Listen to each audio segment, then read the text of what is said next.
அனைவருக்கும் வணக்கம். TNPSC easy view சேனலுக்கு உங்களை அன்புடன் வரவேற்கிறேன். நாம் இன்னைக்கு டிஎன்பிஎஸ்சியில் பார்ட் பியில் பார்த்தீங்கன்னா ஜென்ரல் ஸ்டடீஸ் இருக்கும். அது ரிலேட்டடாக ஒரு பொறுத்துகா பார்க்கலாம். இது என்னென்னா குப்தர் காலத்துடைய நிலங்களை தான் பொருத்தக்கூடியது. இதில் மொத்தமாக ஒரு 5 இது கொடுத்துருக்கோம். ஃபர்ஸ்ட் ஒன் பாருங்கள்.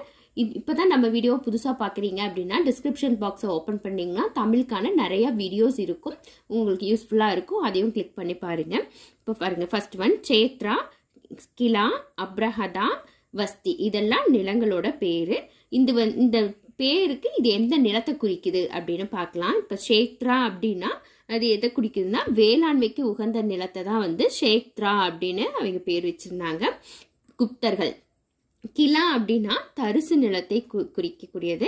அப்ரஹதா அப்படிங்கிறது வனநிலம். அப்ரஹதா அப்படின்னா வனநிலம், காடு, அந்த குறிக்கக்கூடியது தான் என்னன்னா அப்ரஹதா.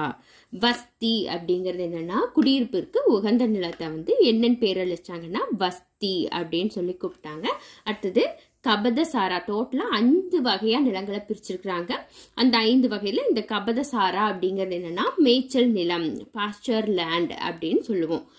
ஓகே ஃப்ரெண்ட்ஸ், இது வரைக்கும் வீடியோவை ஸ்கிப் பண்ணாமல் பார்த்ததுக்கு தேங்க்யூ. பிடிச்சிருந்தா லைக் பண்ணுங்க, ஷேர் பண்ணுங்க, கமெண்ட் பண்ணுங்க. இது வரைக்கும் சேனலை சப்ஸ்கிரைப் பண்ணாமல் இருந்தீங்கன்னா சப்ஸ்கிரைப் பண்ணி ஆல்ங்கிற பெல் பட்டனையும் கிளிக் பண்ணுங்க. தேங்க்யூ.